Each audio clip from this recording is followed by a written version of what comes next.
We regret to announce the death of the Prime Minister, Mrs. Indira Gandhi.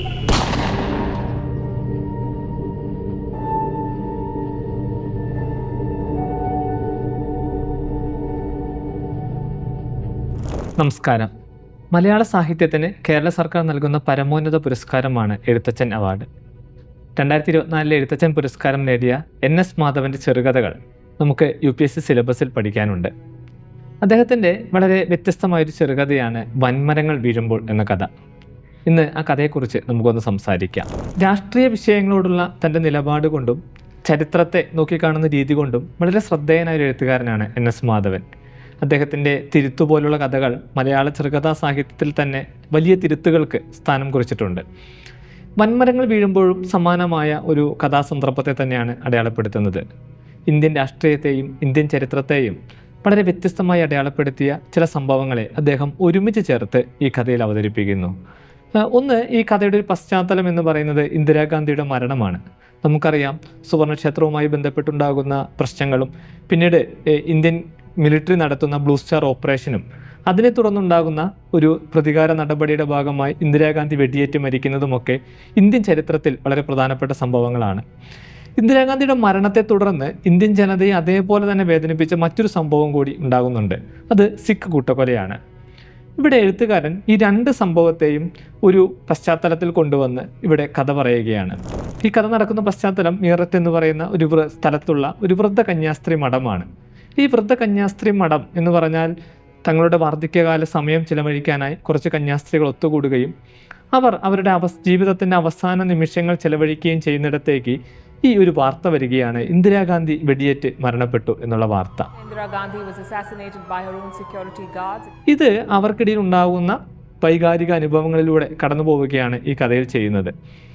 ഇവിടെ സ്വാഭാവികമായും അതിൽ പലരും ഇന്ദിരാഗാന്ധിയെ നേരിട്ട് കണ്ടിട്ടുള്ളവരും അവരോട് വലിയ സ്നേഹവും ആദരവും ഒക്കെ ഉള്ളവരാണ്. സ്വാഭാവികമായും അവർക്കത് വലിയൊരു വേദനയായിട്ട് അനുഭവപ്പെടുകയാണ്. തുടർന്ന് വരുന്ന ദിവസങ്ങളിൽ അവരനുഭവിക്കുന്ന മാനസിക സംഘർഷങ്ങൾ എഴുത്തുകാരൻ അടയാളപ്പെടുത്തുന്നുണ്ട്.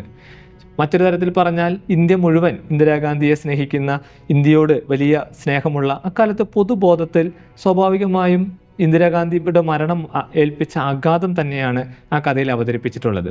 എന്നാൽ 2-3 ദിവസങ്ങൾക്കുള്ളിൽ തന്നെ ഇന്ത്യയിൽ വലിയൊരു സിഖ് കൂട്ടക്കൊല നടക്കുകയാണ്.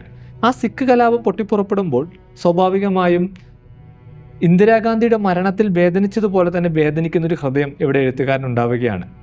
ഈ കഥയുടെ പേര് അദ്ദേഹം തിരഞ്ഞെടുത്തതും ഇതേ പശ്ചാത്തലത്തിൽ തന്നെയാണ്. അക്കാലത്ത് ചില രാഷ്ട്രീയ നേതാക്കളെല്ലാം ഈ സിഖ് കൂട്ടക്കൊലയെ ന്യായീകരിക്കുകയും അല്ലെങ്കിൽ അതങ്ങനെ സംഭവിച്ചതാണെന്ന രീതിയിൽ ചില പ്രസ്താവനകൾ നടത്തുകയും ചെയ്തു. അത്തരത്തിൽ പ്രധാനമാണ് അക്കാലത്ത് രാജീവ് ഗാന്ധി നടത്തിയൊരു പ്രസ്താവന. വൻമരങ്ങൾ വീഴുമ്പോൾ ചെറിയ ചെടികൾക്ക് നാശം സംഭവിക്കുന്നത് സ്വാഭാവികമാണ് എന്ന തരത്തിലായിരുന്നു സിഖ് കൂട്ടക്കൊലയെ, അത് വളരെ നാച്ചുറലാണ് അല്ലെങ്കിൽ സ്വാഭാവികമാണെന്ന തരത്തിൽ അദ്ദേഹം പ്രതികരിച്ചത്. ഇവിടെ ഈ കഥയിൽ പിന്നീട് സിഖ് കൂട്ടക്കൊലയിൽ അകപ്പെട്ടു വരുന്ന ഒരു അമ്മയും കുഞ്ഞും ഈ കന്യാസ്ത്രീ മഠത്തിലേക്ക് വരുമ്പോൾ അവർ ആ കന്യാസ്ത്രീ മഠം അവർക്ക് സുരക്ഷ ഒരുക്കുകയാണ്.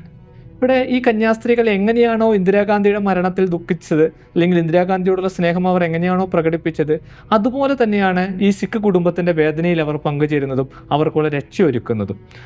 രണ്ട് ദിവസത്തിനകം ഇവർ കന്യാസ്ത്രീ മഠത്തിൽ ആ കുട്ടിയും അമ്മയും കഴിയുകയും അത് കഴിഞ്ഞ് അവരെ സുരക്ഷിതരായ സ്ഥലത്തേക്ക് യാത്രയാക്കുകയും ചെയ്യുകയാണ് കന്യാസ്ത്രീകൾ.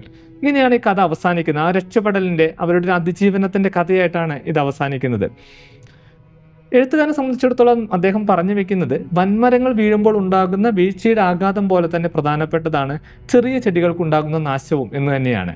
എങ്ങനെയാണോ ഇന്ദിരാഗാന്ധിയുടെ മരണത്തിൽ ഇന്ത്യ വേദനിച്ചത്, അതേപോലെ തന്നെ സിഖ് കൂട്ടക്കൊലയിലും വേദനിക്കുന്നൊരു ഹൃദയം. ഇത് ചരിത്രത്തെ വളരെ വിമർശനാത്മകമായി, ചരിത്ര സംഭവങ്ങളെ വളരെ വൈകാരികമായി നോക്കിക്കാണുന്ന ഒരു എഴുത്തുകാരൻ്റെ രാഷ്ട്രീയ നിലപാടാണ് ഈ കഥയിൽ പറഞ്ഞു വെക്കുന്നത്. ഇത്തരത്തിൽ തൻ്റെ അഭിപ്രായങ്ങൾ കൊണ്ടും തൻ്റെ എഴുത്തിൻ്റെ ശക്തി കൊണ്ടും മലയാള സാഹിത്യത്തെ, പ്രത്യേകിച്ചും മലയാള ചെറുകഥയെ പുതിയൊരു തലത്തിലേക്ക് നയിക്കാൻ NS മാധവന് കഴിഞ്ഞിട്ടുണ്ട്. അദ്ദേഹത്തിൻ്റെ ധാരാളം കഥകളിൽ ഇത്തരം ചരിത്ര സംഭവങ്ങൾ കടന്നു വരുന്നുണ്ട്. അദ്ദേഹത്തിൻ്റെ കൂടുതൽ മനോഹരമായ കഥകളും മനോഹരമായ ആഖ്യാനങ്ങളും നമുക്ക് ക്ലാസ്സുകളിൽ ചർച്ച ചെയ്യാം.